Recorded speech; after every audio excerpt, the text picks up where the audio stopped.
Taata'u wavy sammuu keenya keessa jiru types of brain waves isee duraalaa jirra. Niiroonsii miliyoonotaan lakkaa'amanii electrical signaalii odeeffannoodhaan dhanna keenya hundumaa keessa kan ergan niiroonsii irraa sammuun keenya akka hojjetame ilaaluu yaalleerra. Niiroonsiin keenya kuni gruuppiidhaan jiru warri informationii dabarsan. Kanaafuu inni kunis dabarsee gaafadhu informationii isaan dabarsan sun walitti dhufanii wal ta'anii dhanna keenya guutummaatti immoo ajaja akka isaan dabarsan walii wajjin ilaalaa irraa. Kanaaf informationii nuyi ergineedha jechuudha wanti nuyi ta'an waan biraa miti. Informationii nuyi erginetu electrical signaliin niiroonsii keenya keessa jiranii isumatu fuudhanii guutummaa dhanna keenyaa ajajuudha hojiin isaanii waan ta'eef subconsciousiin harka 90 hamma harka 95tti guutummaa dhanna keenyaa kana isatu geggeessa. Kanaafuu isarra dhaabateetu niiroonsiin signaalii isaan ergan irra dhaabatee ajaja sana dabarsa jechuudha. Kanaafati waan yeroo hundumaa dhaggeeffattu, waan yeroo hundumaa yaaddu, waan yeroo hundumaa dubbattu sana taateetu argamta jechuudha. Waan biraa ta'uu hin dandeessu. Kanaafuu isa jijjiiruu yoo barbaaddeti waan dhageessu, waan dubbattu, waan yaaddu jijjiiruudhuma jechuudha. Yoo isa jijjiirteette riizaaltiin ati argattu jijjiiramaa ta'a. Waan ofii keetii barbaaddu sanaa taatee of arguu hin dandeesse jechuudha. Kanaaf waan jaallattuuf waan hin jaallanne, waan barbaadduuf waan hin barbaanne adda adda baaftee beekuun kee baay'ee barbaachisaadha. Wantoota jaallattu sanaa yaaduu dhiisuu, dhaggeeffachuu dhiisuu, dubbachuu dhiisuudha. Kana hin jaalladhu, dhukkuba hin jaalladhu jettee yoo itti himte still dhukkuma sii kenna subconscious mindiin kee baay'ise. Maaliif dhukkuba satettuu fi hin jaalladhu satettu duwwaa rekoordii godha inni. Kanaaf qooda isaa ati isa hin jaallanne dhiiftee isa jaallattu anfayyaadha isa jedhurra yoo gad dhiifteette isatu argatte jechuudha. Anfayyaadhaaf nam fayyaan iyyuu gargara. Nam fayyaan ganaa waan fuuchariitti ta'u, waan borta waan iftaan ta'udha. Garuu akka wanta amma ta'eetti yoo gad dhiifte yeroo sin beeku sin jedheera waan ta'eef baay'ee si gargaara inni. Akka ittiinitu subconsciousii keenya irratti hojjennee riizaaltii barbaannu sana argachuu dandeenya jechuudha. Isarratti iddoo afuritti qoodnee ilaaluu dandeenya inni weevii sammuu keenya keessaa ka'u kana. Weevii kana niiroonsiitu uuma informationii argataniin ka'anii weevii kana uumu. Weevii inni jalqabaa maal jenne beettaadha inni. Beettaa weev. Beettaan kuni namundumtu almost namundumtu iddoo kana kan inni jiru. Wanti gaarii beettaan qabu iddoo nuyi itti barsiifnuudha, iddoo nuyi itti speechii goonuudha, iddoo nuyi itti walgahii geggeessinuudha. Iddoo akkasiiti. Beettaan consciousii taana waan ta'eef asitti 100% consciousii dhuma nu asitti aware taanee dhuma jirra, alertii taanee jirra. Waan hundumaatii fi waan hunduma saaxilamaadha jechuudha waan hundumaatiif. Kanaafuu barsiisuudhaaf, leenjisuudhaaf, walgahii geggeessuudhaaf, nama direct gochuudhaaf isaan kanaaf iddoo baay'ee gaarii, iddoo baay'ee barbaachisaadha jechuudha. At the same time lafa aariitii, lafa abdii kutannaati, lafa sodaati, lafa nama wajjin wal loluuti, lafa jibbaati, lafa yaaddooti. Kana inni kun immoo maalitti nu saaxila? Depressioniitti, stressiitti, anxiety'itti, wantoota akkasiitiif nu saaxila jechuudha. Dhukkubaaf iddoo kanatti saaxilamna jechuudha. Immune systemiin keenya baay'ee iddoo kana gaafa nuyi turru immune systemiin keenya baay'ee gadi bu'aa ta'a. Immune systemiin keenya isaan kun hundumtuu immune systemii keenya waan gadi buusanii fi dhukkubii jiru hundumtuu satatti deema dhufee nu keessa galaa jechuudha. Mataa dhukkubii gurguddaan isaa iddoo kanatti nu mudata. Mataa dhukkubii gurguddaan isaa namooti mataan isaanii dhukkubee mana yaalaa jiranii yookaan yaalamaa jiran hundumti isaanii yookaan qoricharra jiranii beettaa weevii keessa yeroo dheeraa turan jechuudha. Kanarraa kana fi waan biraan qabu. Beettaa keessatu oolanii bulanii beettaa keessa turani. Yeroo irribi keenya badu halkan maal keessa irra jechuudha beettaa weevii irra beettaa steetii irra jirraa jechuudha ammayyuu. Kanaafi dhaa sanatu dhufeetu wanta biyya lafaa kanaa niwusiirraa wanti nu dhageenye namarraa wanti nu dhageenye ija keenya wanti nu argine harka keenya wanti nu qaqqabanne wanti nu keessa jirru hanqinni maallaqaa nurra jiru chaalenjiin garagaraa nu qunnamaa jiru wantoonni addunyaa kaaree ta'aa jiran lolli oduun lola isaan kun hundumtuu beettaa keessa yeroo nuyi taanu nu argatu. Kanaafuu beettaa kana keessa yoo turre isuma dhageenya sana deebineetu meditate goona sababa ta'ee fi inni beettaa state irra kan turu nu godha jechuudha. Frequency inni irratti argamu 15 hamma 40 cycles a second dha jechuudha. Secondii tokko keessatti hamma kana waan deemuu fi HZ dha kuni hamma kana waan deemuu fi jireenya keenya balaa guddaadhaaf baay'ee nu saaxila jechuudha. Dhukkubi garagaraa iddoo kanatti dhufanii attaaki nu godhu. Iddoo kanatti dhukkubi nu qunnamu, dhukkubi nu argatu. Namoonni dhaqanii of ajjeesuuni, namoonni dhaqanii nama ajjeesuuni, namoonni dhaqanii dhugaatiitti of saaxiluuni, namooti dhaqanii wantoota hin barbaachifne baay'ee of saaxiluuni beettaa weevii keessaa of baasuudhaa jedhanii yaalii namoonni godhanidha. Akka ittiin garuu of baasuu hin danda'amu. Sigaaraa xuuxuudhaan, diraaga garagaraa fudhachuudhaan, qoricha fudhachuudhaan, namaa wajjin wal loluudhaan, of loluudhaan, nama jibbuudhaan, of jibbuudhaan, dhiifama ofii gochuu dadhabuudhaan, dhiifama namaa gochuu dadhabuudhaan, alkooliidhaan gara dubartii biraa dhaquudhaan wantoota akkasiitiin of tasgabbeessuu hin dandeenyu yeroo dhumaaf malee sa'aatii muraasa duwwaa nu gargaara wanti nu akka itti goonu steetii sana keessaa of baasuudha fallisaa. Beettaa keessaa of baasanii gara sadarkaa isa taanutti of dabarsuun garuu maal akka inni fidu walii wajjin ilaaluu dandeenya jechuudha. Kanaaf baay'ee irratti hojjechuun nurra. Inni lammaffaaniif inni gaariin alfaadha. Alfa waves. Iddoon kuni iddoo tasgabbaadha. Frequency'n isaayyuu 9 amma 14ti. Inni silaa 15 kaasee amma 40ti. Inni kun garuu 9 kaasee amma 14 gidduu taphataa jechuudha frequency'n isaa. Frequency kanarra yoo of keenye jennu jireenyi keenya baay'ee tasgabbaa'a. Jireenyi keenya baay'ee tasgabbaa'a. Iddoo kanatti relax goona. Nagaatu nutti dhaga'ama. Nagaatu keessa keenya dhufa jechuudha. Nagaatu keessa keenya buufata. Inni kuni waan hojjetaa jirru hojjennee xumurree yeroo nu itti boqonnaa fudhannu fa'i inni kun. Yeroo nu itti boqonnaa fudhannudha.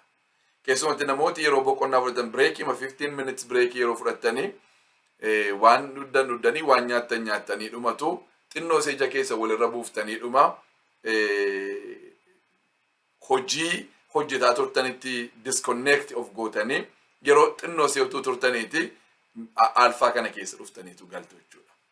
Alfaa kana keessa dhuftanii galtu. Baay'ee iddoo isin turuun isinirra jirudha kun. Mee walii wajjiniin ilaalla waan inni godhu. Tokko meditation begins. Iddoo kanatti meditationii jalqabna. Waa'ee meditationii bal'inaan barraa. Erga waa'ee meditationii bal'inaan barree booddee meditationii jalqabna jechuudha. Amma gaa serious ta'aa dhufna jechuudha. Meditationiin iddoon itti jalqabu alfaarratti. Meditationiin iddoon itti jalqabu alfaarratti. Beettaarra meditationiin hin jiru. Beettaarra meditationiin hin jiru. Meditationiin baay'ee isin gargaara. Meditationiin baay'ee isin gargaara. Saayintistoonni baay'een akka isaan irratti walii galanitti jireenyi namaa sadarkaa olaanaatti kan inni ittiin tasgabbaa'u meditationiidhaan jedhu. Meditationiin kun amantaa miti. Yeroo baay'ee namoonni amantaa buudizimii wajjin walitti hidhu. Amantaa buudizimii wajjiniin walitti hidhu. Amantaa buudizimii miti meditationiin. Anybody can meditate. Meditation jechuun qalbiimatti deebi'uudha. Meditation jechuun qalbiitti deebi'u. Amantaan akkaataatti barsiisu yoo qabaate isa akkuma barsiisanitti barsiifatanii garuu inni an jedhu meditationii isa sammuun kee itti tasgabbaa'u. Yerootti subconscious mind yerootti conscious mind keessaa baatudha. Yerootti conscious mind keessaa baatudha. mind chatter slows down jedha. Sammuun keenya yeroo inni itti cool down ta'udha. Yeroo inni itti tasgabbaa'u. Yeroo inni itti qabbanaa'udha.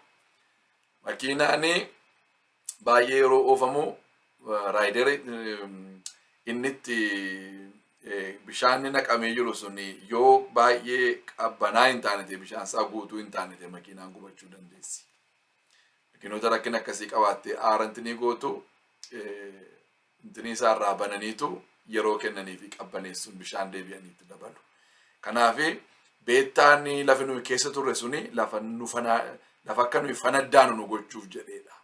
Iddoo steetii gadheedha inni. Achi keessa turuun, achi keessa ooluun, achi keessa buluun ulfaataadha. Balaa baay'ee si saaxila. Kanaaf alfaatti dhufuun nurra jechuudha. Alfaa dhufnee meditationii yeroo goonu sammuun keenya akka jirutti, maayindiin keenya akka jirutti in tasgabbaa'a. Iddoo itti tasgabboofnudha.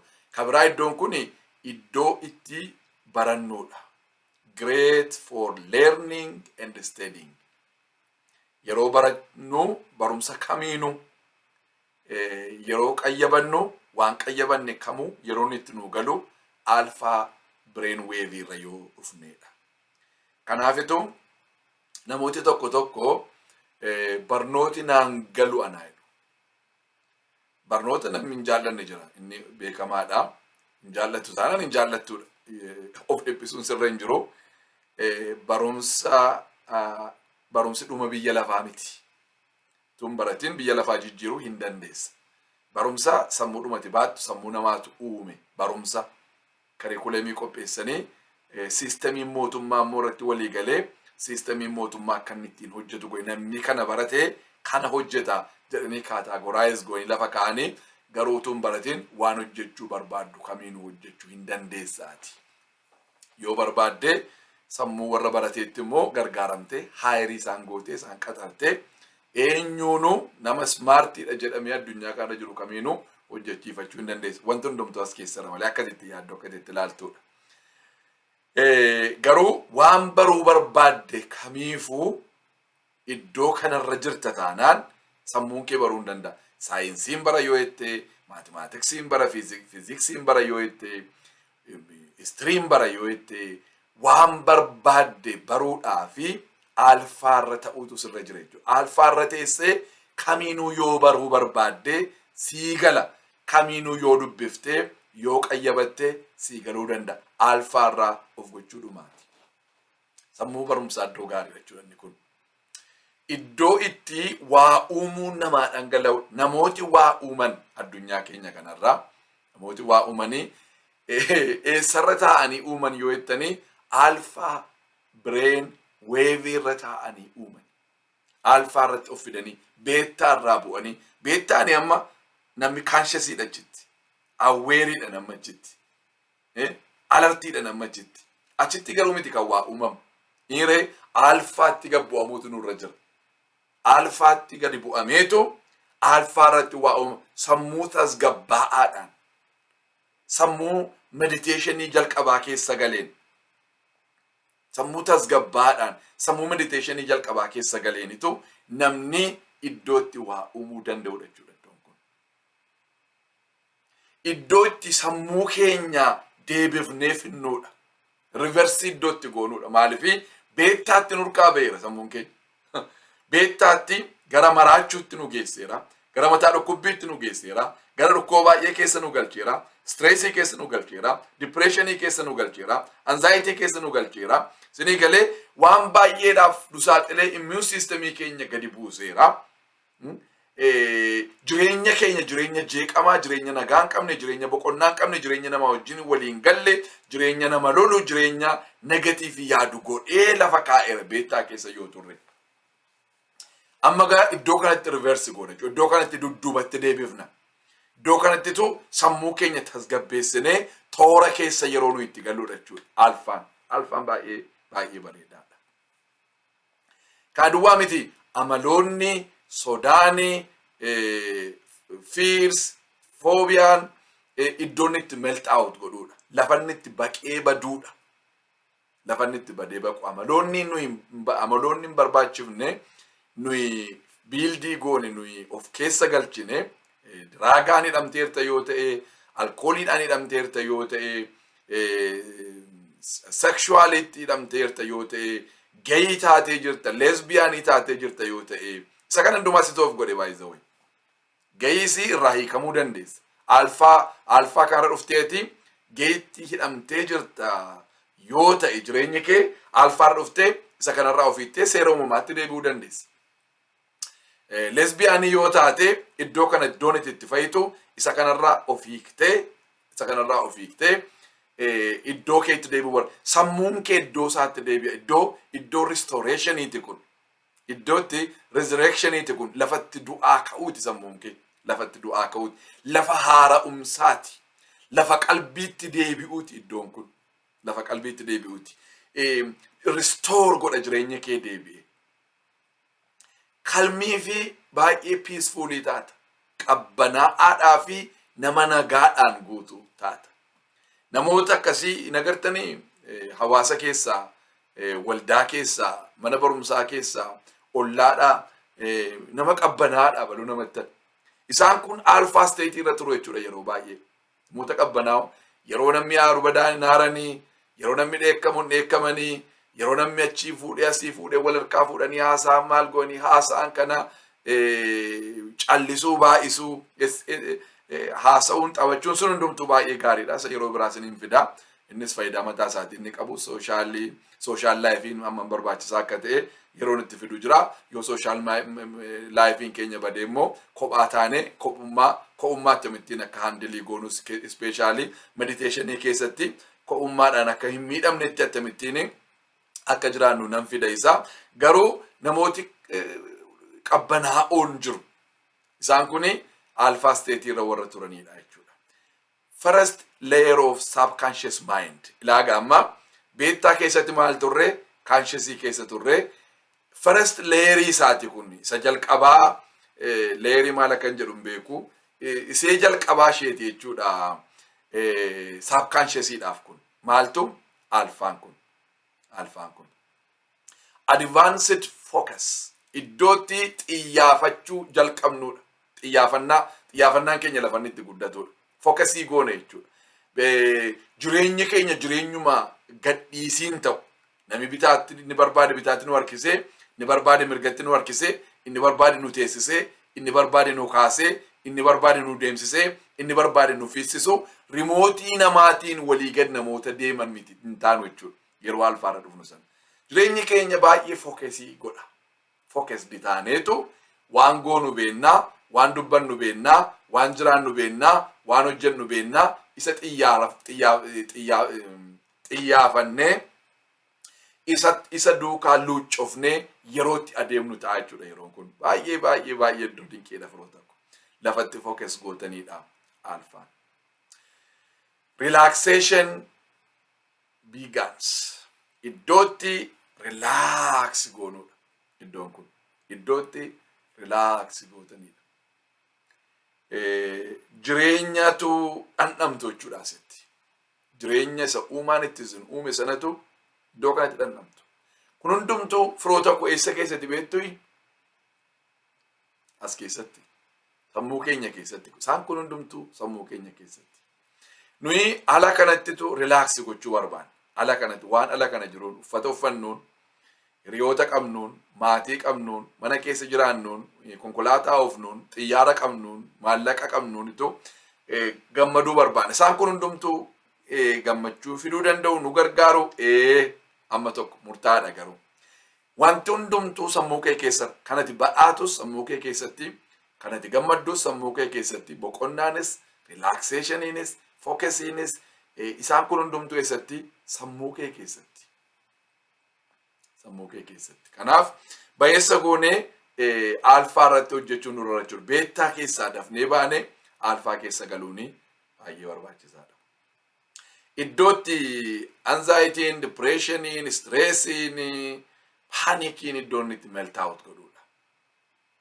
Isaan kun hundumtuu yeroo isaan itti baqanii jireenya kee keessaa badanidha. Dhukkubni ati beettaa irratti fudhatte.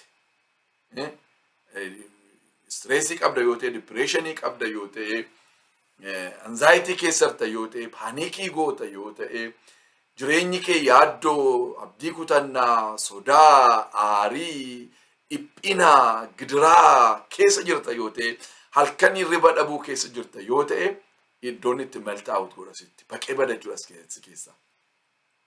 Baqee bada. Namooti baay'een yeroo isa kana mallattoo nama jedhe kan hundumaa yeroo ofirratti arganii number 1 isaan godhan mana yaalaa dhaquudha.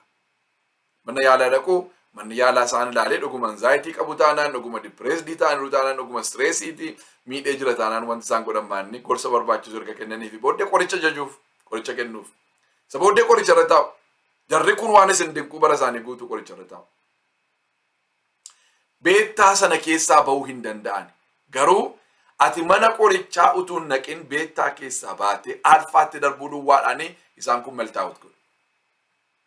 Baqanii badu si keessa. Dhukkubi ati yaaddu hundumtuu immune systemiin kee iddoo kanatti dhufeetu biildii godha. Immune systemiin kee iddootti deebi'a. Iddoo kanatti. Kanaafuu dhukkubni ala kanaa dhufu hundumaa faayitii godha jechuudha. Sirraatu gallola. Sirraatu gallola. Dhukkuba si keessa jiru sana hunduma isaa xarageeta akka jirutti jireenya kee keessaa xaragee baasa. Baqee akka inni baduutu godha. Shirinkii godhaa adeema jireenya kee keessatti. Gubataatu adeema jechuudha. Eessa dhufuudhaan? Alfaa dhuma irratti of fiduudhaan. Frequency kee sagalee amma 14 gidduutti gabbuusuudhaani 15 amma 40 gidduu isa turte beektaa irra turte sana sagalee hamma 14tti gad of buusuudhaani